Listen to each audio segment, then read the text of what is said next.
సీరియల్లో సినిమాలో నటించాలనుకుంటున్నారా? అయితే వెంటనే మా యాక్టింగ్ స్కూల్లో జాయిన్ అవ్వండి. ఇండియా, పాకిస్తాన్, భారతదేశం, పాకిస్తాన్.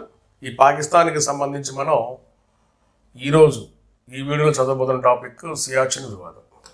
ఇప్పుడు ఈ సియాచిన్ వివాదం మనం చదువుకునేటప్పుడు ఖచ్చితంగా అభ్యర్థికి ఇదిగోండి కాశ్మీర్ ప్రాంతము రెండుగా విడిపోయింది అనేది ఖచ్చితంగా తెలిసి ఉండాలి. ఈ క్రమంలో భాగంగా ఇక్కడ చూడండి, ఇది మాత్రమే జమ్మూ అండ్ కాశ్మీర్ ఏరియా, గుర్తుంచుకోండి. ఇక్కడ కనిపిస్తున్నటువంటి ఈ మిగిలిన భాగం ఉంది కదా, ఇదంతా మీకు లడక్ కిందకు వస్తుంది. ప్రజెంట్ అయితే ఇదిగోండి ఈ ప్రాంతంలో మనకు కనిపిస్తుంది కాబట్టి ఈ పరిసర ప్రాంతంలో ఇది పూర్తిగా లడక్కి సంబంధించిన భాగంగా మీరు గమనిస్తే, అంటే ఇప్పుడు మీరు గుర్తుపెట్టుకుంటే మంచిది. ఏనన్నా ఇంకా ఈ సియాచిన్ విషయానికి వస్తే, ఈ సియాచిన్ అనే పదం పర్షియా భాషా పదం. ఇదొక పర్షియా భాషా పదం. ఈ పదానికి అర్థం ఏంటి సార్ అంటే ఏ ప్లేస్ ఆఫ్ బ్లాక్ రోజెస్. ఈ పదానికి అర్థం ఏ ప్లేస్ ఆఫ్ బ్లాక్ రోజెస్,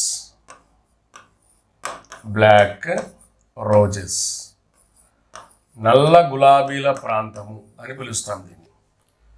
ఇంకా సియాచిన్ యొక్క ప్రత్యేకతలు గమనిస్తే, ఇది ఈ ప్రాంత ప్రత్యేకతలు కానీ మనం గమనిస్తే, ఈ ప్రత్యేకతల ప్రకారము మనం చాలా చదవచ్చండి. మొదటి ప్రత్యేకత ఏంటి సార్ అంటే, దీనిని భూమి యొక్క, గుర్తుంచుకోవాలి, భూమి యొక్క మూడవ ధ్రువంగా పిలుస్తారు.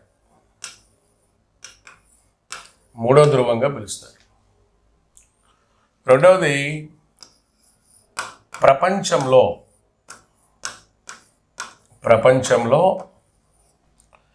అతి ఎత్తైన హిమనీ నదము.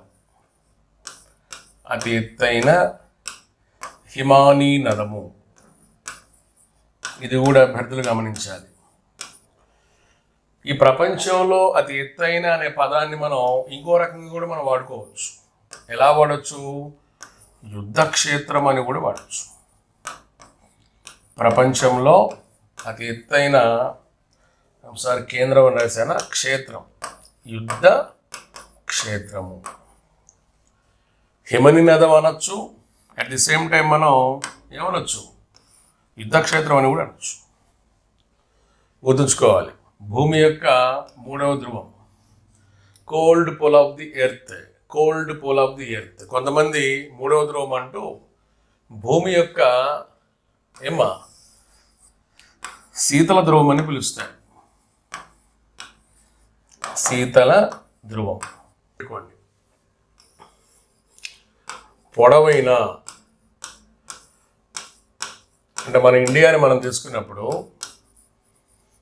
ఇండియాకు సంబంధించి ఏంటి సార్ ఆ పేరంటే కాశ్మీర్ హిమాలయాలు.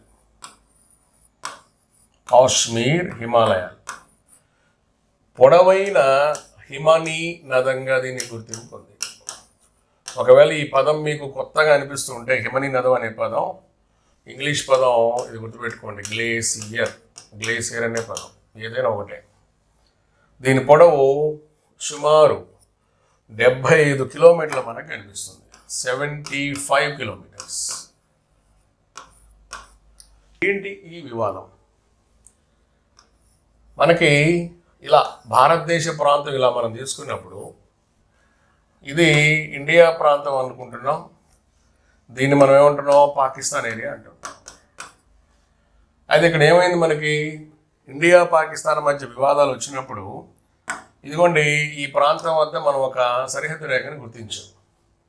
అవునా? ఈ సరిహద్దు రేఖని కానీ మనం తీసుకుంటే దీన్నే మనం ఏమన్నాం? ఎల్ఓసి అన్నాం. యాక్చువల్గా ఈ ఎల్ఓసి ఒప్పందం వెనక, అంటే ఎల్ఓసి అనే ఒక రేఖ వెనక, లైన్ ఆఫ్ కంట్రోల్ అంటున్నాం కదా, దీని వెనక మనకి కరాచీ ఒప్పందం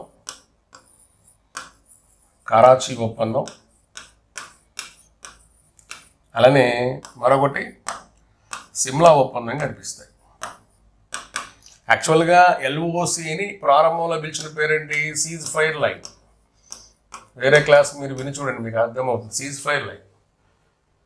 ఫైర్ లైన్ అంటే మీకు గుర్తుకు రావాల్సింది ఏంటి సార్ అంటే కరాచీ ఒప్పందం. దాన్ని ఎల్ఓసిగా పేరు మార్చింది అంటే సిమ్లా ఒప్పందం. ఇంకా రాజకీయపరమైనటువంటి అన్ని చదువుకుని ఇంక పాలిటిక్స్ చెప్పినట్టు ఉంటుంది. అందుకని జస్ట్ ఒక బ్రీఫింగ్ అనమాట. అయితే ఈ 2 ఒప్పందాలు ఎందుకు చెప్తున్నాను సార్ అంటే ఈ 2 ఒప్పందాలలో కూడా ఏది ఇప్పుడు ఇలా మీరు తీసుకున్నప్పుడు జమ్మూ అండ్ కాశ్మీర్ ప్రజెంట్ అయితే లడక్ ప్రాంతంలో ఈ సియాచిన్ ఉంది కదా, ఈ సియాచిన్ ఎవరికి చెందుతుంది అంటే ఇటు భారత్కి చెందుతుందా లేదా ఇటు పాకిస్తాన్కి చెందుతుందా అనేది స్పష్టంగా చెప్పాల. స్పష్టంగా అంటే ఒక స్పష్టత లేదనమాట ఈ ప్రాంతం ఎవరిది అని.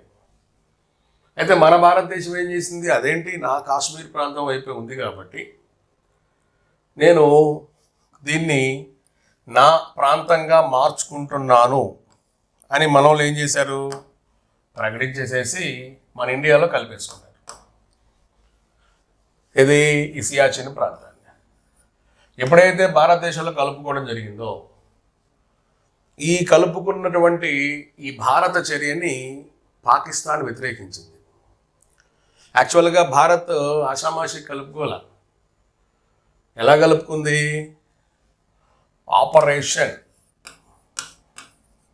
ఆపరేషన్ మేఘదూత్ అనే ఒక యుద్ధ చర్య జరిపి ఈ మేఘదూత్ అనే ఆపరేషన్తో మనం కలుపుకుంది. ఇది 1984-85 ప్రాంతంలో జరిగింది. 1984-85 ప్రాంతంలో ఇది జరిగింది. ఇది ఊహించలేదన్నమాట పాకిస్తాన్ ఊహించకపోవడంతో పాకిస్తాన్ ఏం చేసింది, వెంటనే భారతదేశం మీద వ్యతిరేకత ప్రారంభించింది. ఇది మా ప్రాంతం అని వ్యతిరేకత స్టార్ట్ చేసింది. ఈ కాల్పులు జరుగుతూ పాకిస్తాన్ వెనక్కి తగ్గట్లా, అలానే మన ఇండియా కూడా వెనక్కి తగ్గట్లా.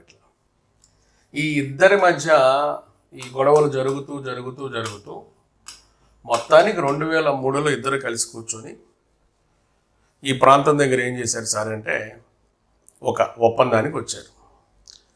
ఇలా ఒప్పందానికి రావటం వల్ల ఏం జరిగింది, సేమ్ ఇదే డయాగ్రామ్ నేను ఇక్కడ చూపిస్తాను, ఒకసారి చూడండి.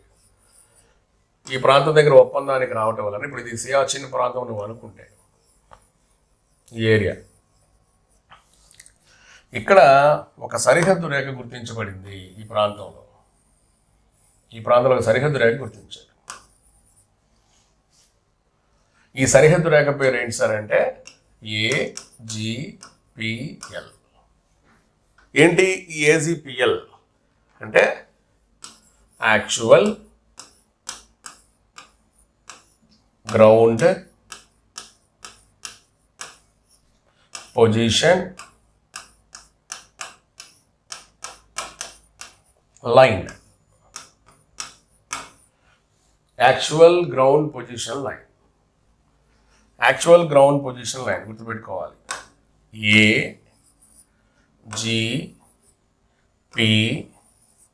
AGPL actual ground position line, AGPL. కాబట్టి సియాచిన్ అన్నప్పుడు ఇది మీకు ఒక సెంట్రల్ ఐడియా రావాలి. ఇలా సియాచిన్ అనే ప్రాంతం వద్ద ఈ రేఖ గుర్తించబడింది. కానీ ఇది తెలియాలంటే మీకు ఇదిగోండి, ఇది మీకు ఐడియా ఉండాలి. ఇది ఎల్ఓసి ఏమ్మా, ఇదేంటి ఏజీపీఎల్. తెలుగులో రాసామనుకోండి, దీన్ని వాస్తవ అధీన రేఖ అని రాస్తాం. వాస్తవ రేఖ, వాస్తవాధీన రేఖ అని మనం పిలుస్తాం. ఇందాక చెప్పాను కదా, 1949 కరాచీ ఒప్పందంలో కానీ 1972 సిమ్లా ఒప్పందంలో కానీ ఈ ప్రాంతం ఇండియా పాకిస్తాన్లో ఎవరికి చెందుతుందో స్పష్టంగా చెప్పబడలేదు కాబట్టి రెండు దేశాల ఆధిపత్యం కోసం పోటీ పడ్డాయి. పోటీ పడితే 1984 ఏప్రిల్ 13వ తేదీన మన వాళ్ళు ఆపరేషన్ మేఘదూత్ అనే ఒక సైనిక చర్య చేశారు. ఫలితంగా అది మనదైంది. కానీ అది మనదైంది అందుకని పాకిస్తాన్ ఏం చేస్తూ ఉంది, లేదు అది అన్యాయం అని చెప్పి పాకిస్తాన్ పోరాటం చేస్తూ ఉంది. ఫలితంగా ఇరు దేశాల మధ్య యుద్ధం జరగటం, ఈ ఇరు దేశాల మధ్య యుద్ధం వలన విపరీతమైనటువంటి ప్రాణ నష్టం, ధన నష్టం, ఆస్తి నష్టం జరగటం. 2003 నాటికి యుద్ధ విరమణ ఒప్పందం జరిగి ఆ యుద్ధం విరమించబడి గుర్తించబడిన సరిహద్దు రేఖ AZPL. ఈ AZPL ఎక్కడి నుంచి ఎక్కడి దాకా ఉందో కూడా నేను ఇచ్చాను. దీని గురించి మళ్ళీ ఒక సపరేట్ వీడియో చేయాలి, చేసినప్పుడు మీకు అర్థమవుతుంది. అప్పటి వరకు అయితే జస్ట్ గుర్తుపెట్టుకోండి, నార్త్ జమ్మూ 984 అనే ఒక శిఖరం నుంచి ఇందిరా కాలు వరకు ఉందని రాశాను. నిదానంగా మీకు తెలుస్తుంది, ఇంకొక వీడియోలో చెప్తాను, ఇంకో క్లాస్లో. ఇక్కడ ఉన్న ప్రముఖ పర్వత రిడ్జ్ ఏంటి, సాల్తోరో. అంటే ఇంక బాగా లోపలికి వెళ్ళి చదివితే ఎవరైతే UPSC ప్రిపేర్ అవుతూ ఉంటారో వాళ్ళకి దీని మీద కొద్దిగా ఐడియా ఉంటుంది. గ్రూప్స్ వాళ్ళకి అసలు ఆ పదం వింటేనే కష్టం. అలానే నుబ్రా నది, సింధు నదికి సంబంధించినటువంటి పర్వతీయ ఉపనది ఉంది కదా, ఆ ష్యోక్ అంటాం దాని ఉపనది. యాక్చువల్ సింధు ఉపనది, పర్వతీయ ఉపనది ష్యోక్ అయితే, ష్యోక్ ఉపనది నుబ్రా. అదే మనం ఇందా చెప్పిన నుబ్రా నదిలోయ. అంటే ఇక్కడ ప్రవహించినది సింధు అని నువ్వు అనుకుంటే, సింధు ఉపనది ష్యోక్ యొక్క ఉపనది ఏంటి, నుబ్రా. అలానే ఇంకా టెంపరేచర్ వాల్యూస్ అవి రాశారు, అది మారుతానే ఉంటుంది. ఇది ఎవరైనా యుద్ధం గురించి ఇంట్రెస్ట్గా చదివితే ఈ 3 వస్తాయి ఏంటి, బైలాఫాన్ కనుమ, సియాలా కనుమ, గ్యోంగ్లా కనుమ. ఈ కనుమల దగ్గర నువ్వు వెళ్ళినప్పుడు కారకోరం పర్వతాలని మనం అంటాం కదా, అక్కడ లోకల్ ఏరియా సాల్తోరో అంటాం, సాల్తోర్ పర్వతాలు. ఈ కనుమల వలనే భారతదేశానికి ఆపరేషన్ మేఘదూత్ అనేది అంత ఈజీగా మారింది. అంటే ఏంటి, ఆపరేషన్ మేఘదూత్ అనేది అంత విజయవంతంగా మారడానికి ప్రధానమైన కారణం ఏంటి సార్ అంటే ఏంటి, బైలాఫోన్ కనుమ. కానీ అభ్యర్థులు ఇది కొద్దిగా గమనించాలి. మనకు కనిపించేది మేఘదూత్ ఒకటే, కానీ మేఘదూత్ తర్వాత చాలా జరిగినాయి.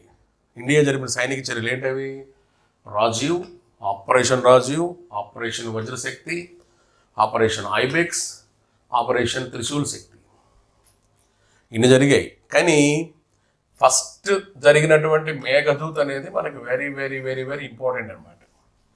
కానీ ఇవన్నీ అందులో భాగాలు అంటే దాన్ని ఫాలో అప్ చేసిన ప్రోగ్రామ్స్, ఆపరేషన్ రాజీవ్ కానీ, ఆపరేషన్ వజ్రశక్తి కానీ, ఆపరేషన్ ఐబెక్స్ కానీ, ఆపరేషన్ త్రిశూల్ శక్తి కానీ. ఫలితం ఏంటి, 84 నుంచి 2003 వరకు విపరీతమైనటువంటి ఉద్రిక్తతలు, విపరీతమైనటువంటి యుద్ధ వాతావరణం జరిగింది.